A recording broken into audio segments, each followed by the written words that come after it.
Music Fridays at Noon is a series of one-hour free programs featuring performances and presentations by COD faculty, students, alumni, and guests. Here to tell you all about it is Lee Kesselman. Welcome, Lee. Thank you. Good to be here. Thank you. So I think, and this is the brochure, so look for this when you come to the MAC. I think this is one of the best programs the MAC offers that you create. Well, how sweet. I do. I think it's nice because it's free. I think it's awesome because it's intimate, and people really ask questions and learn things. And I love that a lot of times, like sometimes if I go down, I'm like, I don't know if I'm going to like this. And I always do. And I always learn something, you know, even if you don't think you might. Yeah.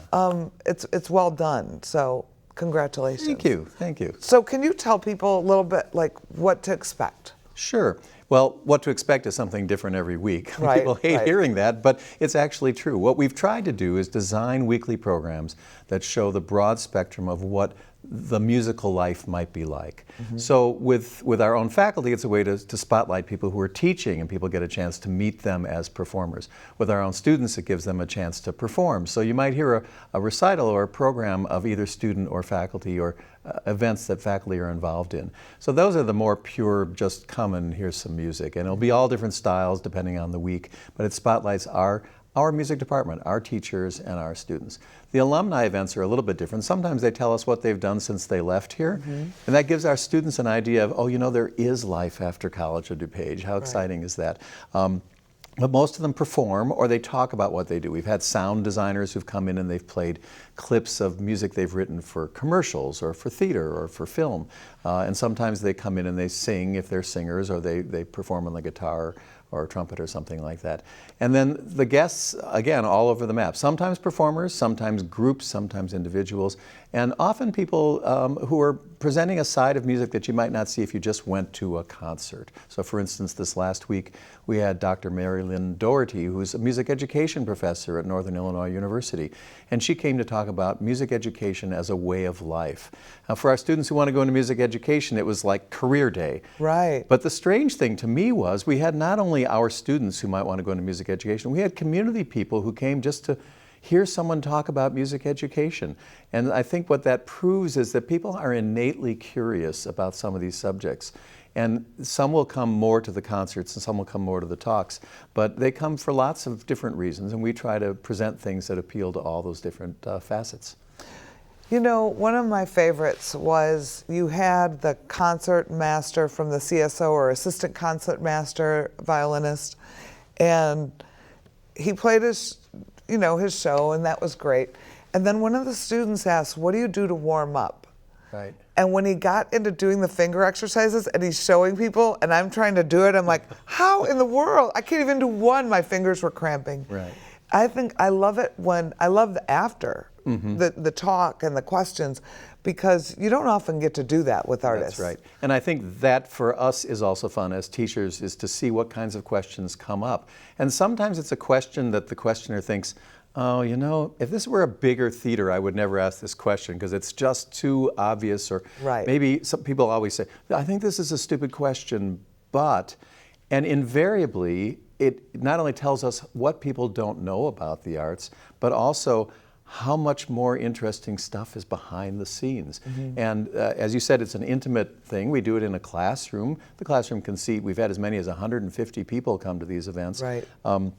But what it does is it gives people a chance to be really close. They're in row 2, they're watching someone play the guitar or play the piano, and then at the end they get to say, you know, I've always wondered, how do you memorize music? So they ask a question like that, and some of the people in the room go, yeah, I kind of knew that, but other people in the room are going, wow, I never even thought about that. How do you memorize music? And then we get to hear the artists talk, and I think that's part of what we're trying to do, is to make this more of the human relationship than going to a concert hall. You come in, you sit in your seats, you say, that was wonderful, and then you go home. Right. It's working. Well, good. But then, now, I want to talk about the Ruth Bader Ginsburg piece, and I don't want to take a lot of time on it, but it was so good. And I just want everyone to know, so it was like an operatic lecture on with the highlights of her quotes. which was really sophisticated and awesome and phenomenal and free, right? And right free. here. You know, the free part, it's interesting. Those of us in the arts, we get used to the fact that we pay for things, and that's how artists live, is to do that. The fact that these concerts are free draws some people who would never come to something they had to pay, or they don't think they would come. And also the fact that it's during the day. So we get Right. people who come. There's one couple who have been coming to every event, every single week. And I think they're retired, but they don't seem that old. Of course, I'm older too.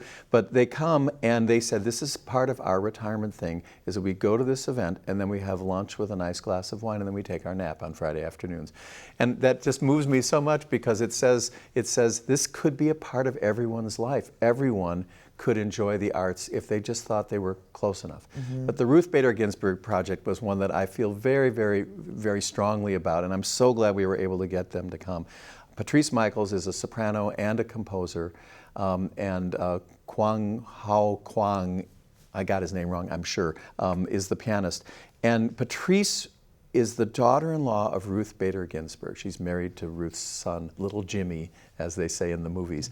And she wrote a song cycle, a contemporary song cycle, based on words by the Supreme Court Justice or by people who knew the Supreme Court Justice. And so she's basically writing a biographical sketch that's roughly 40 minutes or 45 minutes long with piano and voice based on the life of somebody she knows really, really well and that we know from afar as a giant in the legal profession. And Patrice brings all that passion of really caring about this person and knowing this person with this incredible voice and musicality. So I've heard her do the cycle before, and the first time I heard it, I thought, we have to bring this to the MAC, good. and this turned out to be a great venue and a great time to do it. When I heard her before, it was downtown, and I swear half the people in the audience were members of the legal profession. So at the reception, I met 4 or 5 judges who were all there, and when I said, so what do you do? And somebody said, I'm a circuit court judge in the city, in Cook County. And I said, really? And he said, this is my hero, this is my real hero. And the funny thing is the music is modern. If you just heard the music without the voice or the words, without context, you'd think, oh, this is kind of modern. Maybe I like this, maybe I don't. But no one thinks about that when they hear the words and the story. No one thinks, I think this chord is a little dissonant. No, it sounded classical to me. It's a little classical, but it's, what it really is it's a great way of storytelling. And one doesn't worry about style or technique when that's happening. You just get immersed in the program.